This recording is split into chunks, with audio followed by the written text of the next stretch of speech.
আসসালামু আলাইকুম, সবাইকে স্বাগত জানাচ্ছি বিডিভিউজের বিশেষ বুলেটিনে। আপনাদের সঙ্গে আছি আমি শরফি দিবা। যুক্তরাষ্ট্রের সামরিক বাহিনী জানিয়েছে, প্রেসিডেন্ট ডোনাল্ড ট্রাম্প ইরানের সঙ্গে শান্তি চুক্তির প্রচেষ্টা ব্যর্থ হলে দেশটিকে খুব কঠোরভাবে আঘাত করার হুঁশিয়ারি দেওয়ার পর বৃহস্পতিবার ভোরে ইরানের বিভিন্ন সামরিক লক্ষ্যবস্তুতে নতুন করে হামলা চালানো হয়েছে। মার্কিন সেন্ট্রাল কমান্ড সেন্টকম এক বিবৃতিতে জানায়, প্রেসিডেন্টের নির্দেশে আত্মরক্ষামূলক পদক্ষেপ হিসেবে হামলা পরিচালিত হয়েছে। সেন্টকমের দাবি, মার্কিন বাহিনী ইরানের সামরিক নজরদারি সক্ষমতা, যোগাযোগ ব্যবস্থা এবং আকাশ প্রতিরক্ষা স্থাপনাগুলোকে লক্ষ্য করে নির্ভুল নির্দেশিত অস্ত্র ব্যবহার করেছে। অভিযানে মার্কিন মেরিন কোর, বিমান বাহিনী এবং নৌবাহিনীর বিভিন্ন যুদ্ধ সক্ষমতা ব্যবহৃত হয়েছে। যুক্তরাষ্ট্রের ভাষ্য অনুযায়ী এসব লক্ষ্যবস্তু মধ্যপ্রাচ্যের আঞ্চলিক জলসীমা দিয়ে চলাচলকারী মার্কিন বাহিনী ও আন্তর্জাতিক বাণিজ্যিক জাহাজের জন্য হুমকি সৃষ্টি করছিল। সেন্টকম আরও জানায়, ইরানের ধারাবাহিক ও অযৌক্তিক আগ্রাসনের জবাব হিসেবেই এই হামলা চালানো হয়েছে এবং মার্কিন বাহিনী সর্বোচ্চ সতর্ক অবস্থায় থেকে প্রয়োজনীয় যে কোনো পদক্ষেপ নিতে প্রস্তুত রয়েছে। এর আগে সেন্টকম জানিয়েছিল, স্থানীয় সময় রাত 12:15 ইরানের একাধিক লক্ষ্যবস্তুর বিরুদ্ধে অতিরিক্ত আত্মরক্ষামূলক হামলা শুরু হয়। এদিকে হোয়াইট হাউসে সাংবাদিকদের সঙ্গে আলাপকালে প্রেসিডেন্ট ট্রাম্প বলেন, কূটনৈতিক প্রচেষ্টা অব্যাহত থাকলেও প্রয়োজন হলে সামরিক অভিযানও চলবে। তিনি বলেন, আমরা তাদের উপর হামলা চালাবো, খুব কঠোরভাবে হামলা চালাবো। ট্রাম্প দাবি করেন, হরমুজ প্রণালীতে একটি মার্কিন অ্যাপাচি হেলিকপ্টার ভূপাতিত করার ঘটনায় ইরান দায়ী। একই সঙ্গে তিনি জানান, ওয়াশিংটন এখনও তেহরানের সঙ্গে একটি কার্যকর ও অর্থবহ চুক্তি করতে চায়। তার ভাষায়, ইরান নীতিগতভাবে পারমাণবিক অস্ত্র অর্জন না করার বিষয়ে সম্মত হয়েছে, তবে চূড়ান্ত চুক্তি এখনও স্বাক্ষরিত হয়নি। ট্রাম্প আরও দাবি করেন, যুক্তরাষ্ট্র গোপনে ইরান থেকে লাখ লাখ ব্যারেল তেল সরিয়ে নিয়েছে, যার ফলে বিশ্ববাজারে অপরিশোধিত জ্বালানি তেলের দাম অস্বাভাবিকভাবে বৃদ্ধি পাওয়া থেকে রোধ করা সম্ভব হয়েছে। অন্যদিকে পিট হেগসেথ কিউবার গুয়ান্তনামো বে নৌঘাঁটি সফরকালে বলেন, সাম্প্রতিক হামলার পর যুক্তরাষ্ট্রকে আরও উস্কানি দেয়া ইরানের জন্য বুদ্ধিমানের কাজ হবে না। তিনি বলেন, বর্তমান হামলাগুলো কেবল মার্কিন সেনাদের নিরাপত্তা নিশ্চিত করার উদ্দেশ্যে পরিচালিত প্রতিরক্ষামূলক অভিযান। একই সঙ্গে তিনি জোর দিয়ে বলেন, প্রেসিডেন্ট ট্রাম্প এমন একটি স্থায়ী চুক্তি চান যা নিশ্চিত করবে যে ইরান কখনোই পারমাণবিক অস্ত্র অর্জন করতে পারবে না। ইরানের ইসলামী বিপ্লবী গার্ড বাহিনী আইআরজিসি দাবি করেছে, তারা মধ্যপ্রাচ্যে অবস্থানরত মার্কিন বাহিনীর বিরুদ্ধে পাল্টা সামরিক অভিযান শুরু করেছে। ইরানি সংবাদ মাধ্যমের খবরে বলা হয়েছে, কুয়েত, বাহরাইন ও জর্ডানে অবস্থিত মার্কিন সামরিক ঘাঁটিগুলোকে লক্ষ্য করে ক্ষেপণাস্ত্র হামলা হয়েছে। এর আগে যুক্তরাষ্ট্রের সেন্ট্রাল কমান্ড জানায়, তারা আত্মরক্ষার অংশ হিসেবে ইরানের বিভিন্ন সামরিক স্থাপনায় একাধিক হামলা পরিচালনা করেছে। মার্কিন প্রেসিডেন্ট ডোনাল্ড ট্রাম্প হামলার আগে সতর্ক করে বলেন, ইরান একটি সম্ভাব্য চুক্তির জন্য অতিরিক্ত সময় নিয়েছে এবং এখন তাদের এর মূল্য দিতে হবে। এদিকে ইরানি সংবাদ মাধ্যম জানিয়েছে, যুক্তরাষ্ট্রের হামলায় বন্দরনগরী, বন্দর আব্বাস, কেশম দ্বীপ, সিরিক, মিনাব এবং তেহরানের পশ্চিমে অবস্থিত কারাজ সহ বিভিন্ন এলাকায় বিস্ফোরণ ও হামলার ঘটনা ঘটেছে।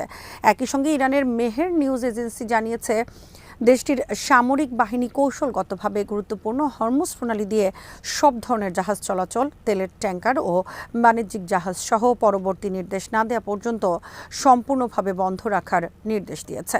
বিশ্বের অন্যতম গুরুত্বপূর্ণ জ্বালানি পরিবহন পথ হরমুজ প্রণালী বন্ধ হয়ে গেলে আন্তর্জাতিক জ্বালানি বাজার, বৈশ্বিক বাণিজ্য এবং আঞ্চলিক নিরাপত্তা পরিস্থিতিতে ব্যাপক প্রভাব পড়তে পারে বলে বিশ্লেষকদের আশঙ্কা। মার্কিন হামলায় ইরানিরা বিস্মিত নয়। কুয়েত ও বাহরাইনে মার্কিন ঘাঁটিতে তেহরান পাল্টা হামলা চালিয়েছে।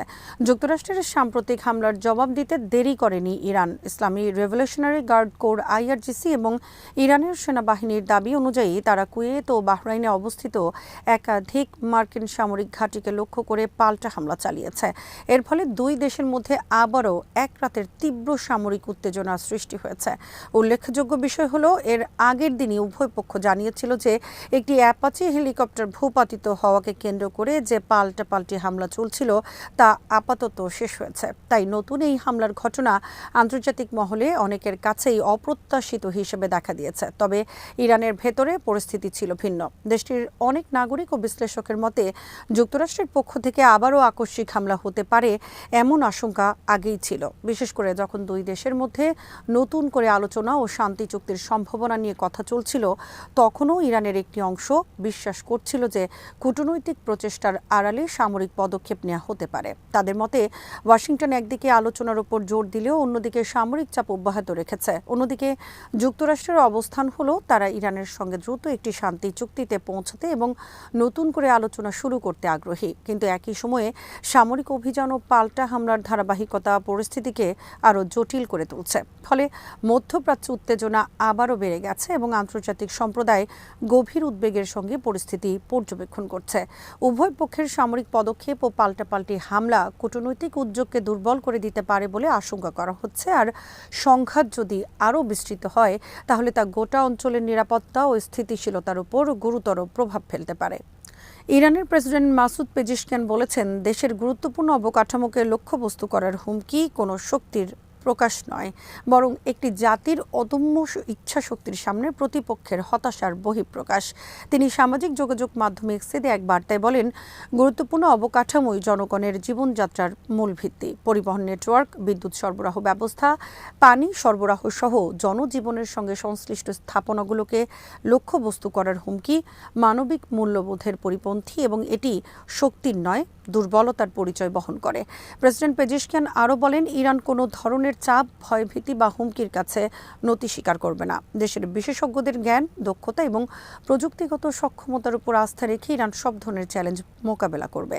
একই সঙ্গে জাতীয় ঐক্য, সংহতি এবং জনগণের পারস্পরিক সহযোগিতাকেই তিনি দেশের সবচেয়ে বড় শক্তি হিসেবে উল্লেখ করেন। তিনি বলেন, বাইরের চাপ যতই বাড়ুক না কেন, ইরানি জনগণের ঐক্য ও দৃঢ় মনোবল ভাঙা সম্ভব নয়, বরং এমন হুমকি দেশের জনগণকে আরও ঐক্যবদ্ধ ও আত্মবিশ্বাসী করে তোলে। প্রেসিডেন্টের মতে, একটি দেশের গুরুত্বপূর্ণ অবকাঠামো ধ্বংস বা ক্ষতিগ্রস্ত করার হুমকি সাধারণ মানুষের জীবনকে বিপর্যস্ত করার শামিল এবং এটি আন্তর্জাতিক নীতি ও মানবিক দায়বদ্ধতার সঙ্গেও সাংঘর্ষিক। তিনি জোর দিয়ে বলেন, ইরান শান্তি, স্থিতিশীলতা ও জাতীয় স্বার্থ রক্ষায় প্রতিশ্রুতিবদ্ধ এবং দেশের উন্নয়ন ও নিরাপত্তা নিশ্চিত করতে সরকার সর্বাত্মক প্রচেষ্টা চালিয়ে যাবে।